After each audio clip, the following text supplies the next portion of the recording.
Welcome back to Animal Crossing New Horizons. I'm dear darling. I should see what's going on on a lovely island of Fawnhallow today, where we'll be relaxing as per usual.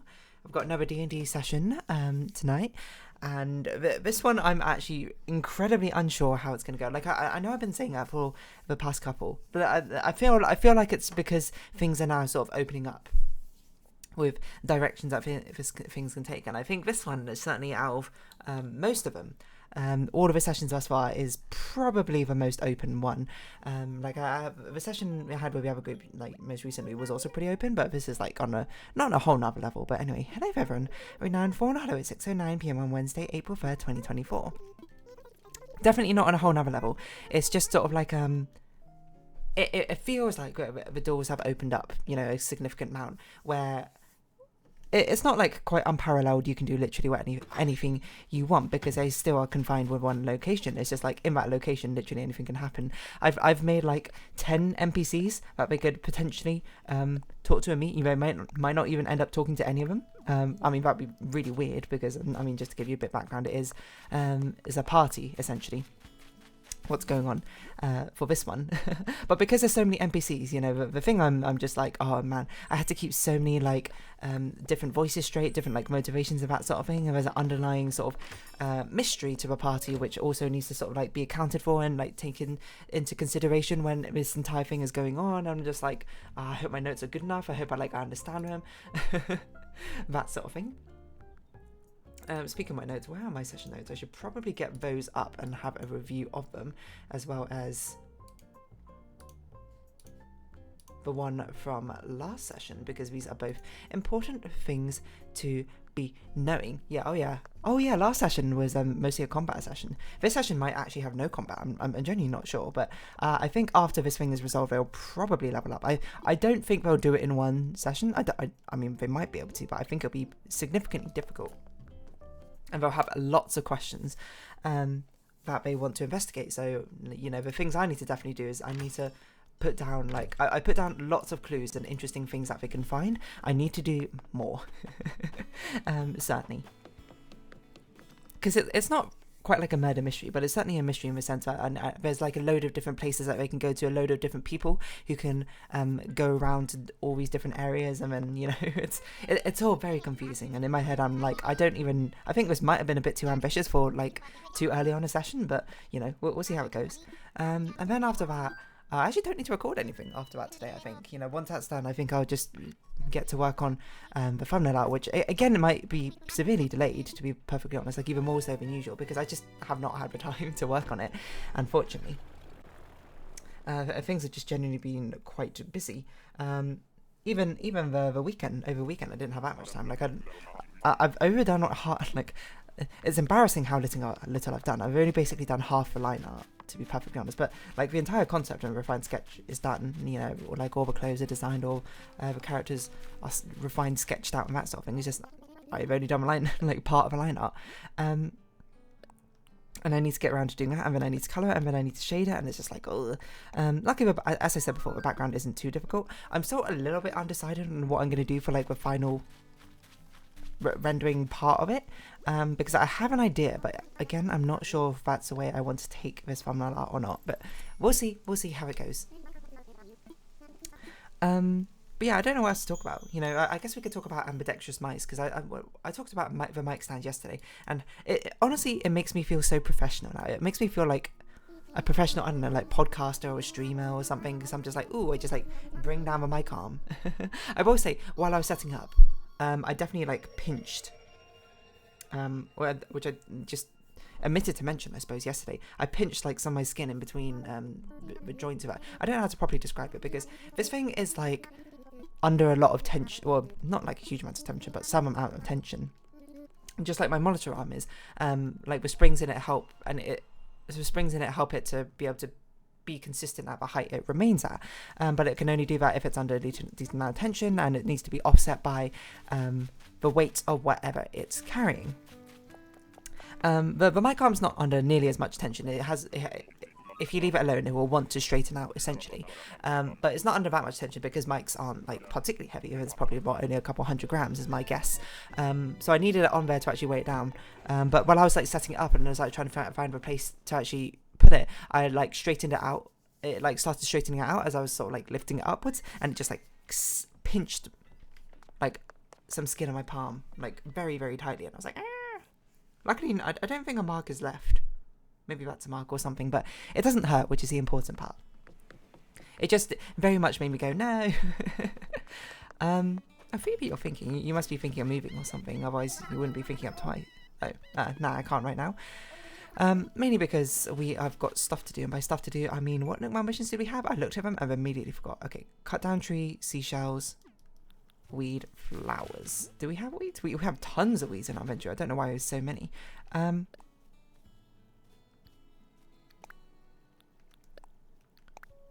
Oh my god, I don't want to. Wait, how many do I need? Okay, you know what? I'm just gonna sell all of those weeds. It doesn't matter to me. We can get more if we need it. What I should do is pick up seashells as we go along here because we'll be selling a lot of things. Yeah, okay. So I got this new mic. As I said before, it's a Logitech one. Logitech Pro Super Light or something. I got it because it was pretty recommended. Like I saw it recommended a few times. There were like a load of different mice which were recommended. Like G5A2, I feel like is always the go-to mouse to recommend. There's also like some Razer ones, Razer Viper I think it's called, which is also reasonably recommended. But I had the G5A2 before, but the biggest problem I had with it was the fact that it didn't feel comfortable to use left-handed, and also I don't think it fit my grip type. You might be like, what is your grip type? Well, actually, it kind of did. It kind of did. Like, I remember when I used to use a mouse, I used to, what's it called? Like, claw grip type or something? Where you, like, only half use a mouse or something? But now I have, like, the full-on palm grip type. Maybe because of that mouse. It sort of, like, trained me to use it. Like, hold on, what types? Mouse grip type. Like, now I use a palm grip. To be perfectly honest. Entire hand rests on mouse. Why is this? Well, I'm charging my mouse cable, so I guess that's probably why I forgot. I don't know which is necessarily better for whatever, but I used to very much be the claw grip. Is that right? Which didn't really work with that mouse, so I sort of like adjusted over to using the palm grip. I don't know which one's necessarily better.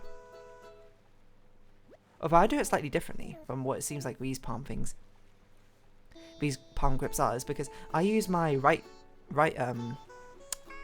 my ring finger, to use right click, and my middle finger just rests on the middle mouse button, which for ages was really pointless on my previous mouse, because my previous mouse, my middle mouse button broke ages ago, and I've gotten so used to basically not using it. I was actually just like trying to get used to it again. Like in my head, I've conditioned myself that every time I click middle mouse, my brain immediately goes, oh, that doesn't work. I need to use a scroll bar, like, properly.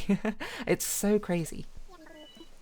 That's literally what my brain has sort of, like, latched onto, because, I mean, that's what happened to my previous mouse. Oh, I didn't realise we have a golden axe on us, but there you go. What was I going to say about this? Why aren't we using a golden axe? I actually have no idea. Can we customise a golden axe? To, like, refresh its, durability? I don't know. What would you use? Mouse grip for carpal tunnel. I've got to assume palm is the best. Gently. Keeping your wrist straight and your arm parallel to body. Rest your arm on the table. I mean, I rest it on the armrest, but that's because I don't have enough table space. Palm and vertical. Ooh. I've never tried a vertical. But yeah, anyway, the palm grip is supposedly better for you for your carpal tunnel, which is why I ended up using it anyway instead of a claw grip, because I don't know, I feel like it's more comfortable as well, to be perfectly honest. It's like the entire weight of your hand, your wrist, is distributed across your entire palm, your entire face of your hand, rather than just, you know, resting like the bottom part, and you have like such a strong angle. When you use a claw grip, I'm not saying that if you do it, you should stop doing it necessarily. I mean, like, whatever works better for you, but I was just like, you know, more conscious of my of carpal tunnel or anything like that. But yes, I forgot where I was going to go with this. Yeah, but the biggest downside to that mouse, for me personally, was, of course, when I started using the mouse left-handed as well, I was just like, this mouse is terrible to use left-handed. It feels so awkward. And not only is the wired, meaning it's difficult to move around, I suppose, in that case, it's sort of like the shape is just not conducive to being used left-handed, which is why I raved so much about using this mouse. Like, as soon as I started using it, I was like, this is amazing, because I was like using it left-handed. I was like, it feels natural left-handed. It's not a true ambidextrous mouse, as I said, because it doesn't have equivalent buttons on the other side, but that's fine by me. And you might be like, hey, what do you use the buttons on your mouse for? I use it just to change DPI, because depending on the game I'm playing, I want higher or lower DPI. Like, when I'm naturally just sort of using stuff and I'm being lazy, I'll use the highest DPI, but normally I will use the second highest DPI. Then when I'm playing Okami, I'll use the next lowest DPI. When I'm playing Talos Principle, I'll use the DPI beneath that, but I haven't actually played Talos Principle yet. And then when I need sniper mode, I'll use the lowest DPI. The only thing is, I wish you could set the colours of a DPI thing. Maybe you can. Hold on, what's it called? Logitech? No, G Pro? No. Logitech, G Hub. There you go. I wish you could set the colours. Is that 50% charge? The mouse. Maybe you can.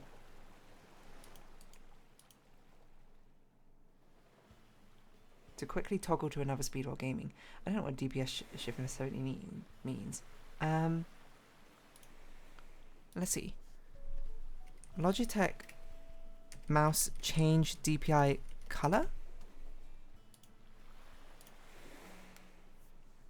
It requires a script. I don't know why they can't just let you do it naturally, because if I wanted to me it makes more natural sense for it to go like red, orange, yellow,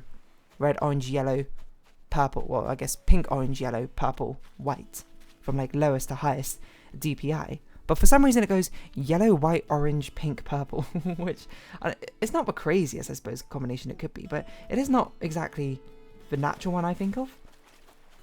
Like, I don't know about you, I tend to think of colours in rainbow order, so red will be the lowest, and then purple will be the highest. The rare exception to that, I suppose, is video game item rarities, where of course yellow is the highest, followed by purple, followed by blue, followed by green, followed by white, followed by grey, or something like that.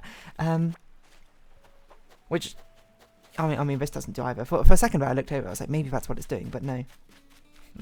I mean, depending on the game you're playing, you might be like, oh, pink is above yellow, or not, I suppose. Maybe that's just Grand Fantasia, to be honest. Oh no, it was orange. No.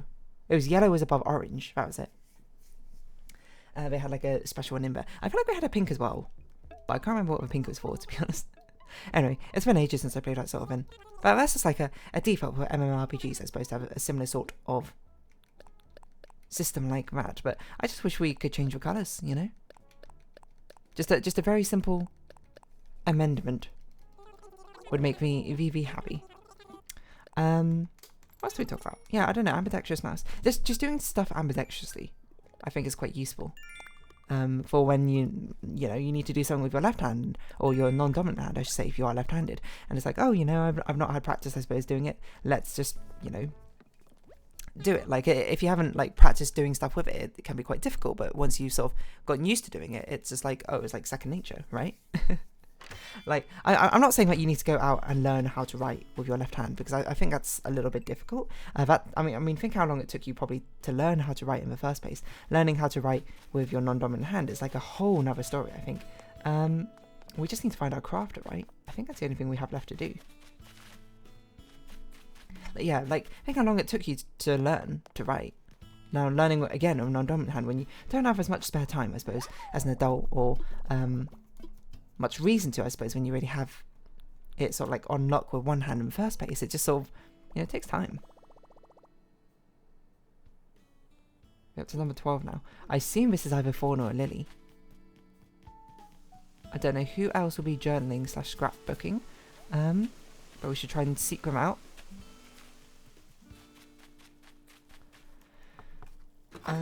Yeah, I forgot what I was going to say. I don't know, it's just a sort of thing where it's just like, sometimes I find myself being like, oh, I need to do something with my left hand. And I was like, I don't want to use my right hand to do literally everything. Let's, teach my left hand how to do some things. I mean, right now I'm playing pretty well, I think. I don't even remember giving her a gift. Oh, this happened yesterday. Oh yeah, and she was our crafter, so we actually ended up doing it anyway. I have no idea what we gave her, to be perfectly honest. I literally have no recollection of what you gave her, Lily. Oh, this is Apollo. I didn't expect this to be Apollo's. I didn't expect him to be such a intrepid journaler. But intrepid was not the word I wanted, but I couldn't think of the word I wanted. It like something like fervent, but not fervent, you know? It's like enthusiastic, but not enthusiastic. Not the word enthusiastic. Anyway. Apparently it's been a long time since we've last spoken to Apollo. I can only apologise. Apologise? Yeah, I don't know. Ambidextrity. I remember my maths teacher once talking about people being ambidextrous. How there's people who are ambidextrous, which what they could do is basically they could draw something with their right hand, and then they could perfectly draw a mirror image of it with their left hand. Which I don't know necessarily if that's true. While I certainly think like ambidextrous just sort of means you're equally strong. Well, equally strong or weak, I suppose, with either left hand or right hand. It doesn't necessarily mean that you would be able to perfectly do like these mirror image drawings. Would you be able to? I don't really know. He was a good maths teacher though, is all I remember.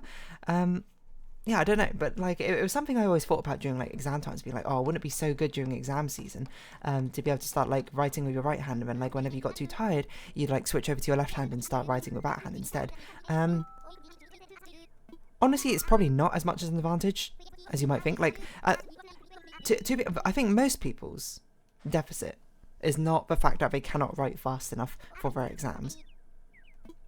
It's probably more of a, like a quality, like even for the essay subjects, it's almost certainly it's always like more of a quality versus quantity sort of thing, right? Like wouldn't you rather write like 3 really good analytical paragraphs, I suppose, relevant to the topic you're talking about, rather than writing like 8 highly mediocre ones or something? At least that's the impression I always give. I mean, one of my friends is a literal teacher. I guess I should ask him. And it's not something I ran into all that often, because I had decently fast writing speed. It wasn't, my handwriting wasn't particularly amazing, but it was legible enough, which is kind of the important part. But so I understand like my justification for it, like, but I also would say that probably you get more mileage out of just like studying more than like teaching yourself how to write with your non-dominant hand. I think another thing as well is I always use these fountain pens, and fountain pens are notoriously annoying to use if you're left-handed because of all the smudging as you sort of like rewrite over the things you've retrodden on.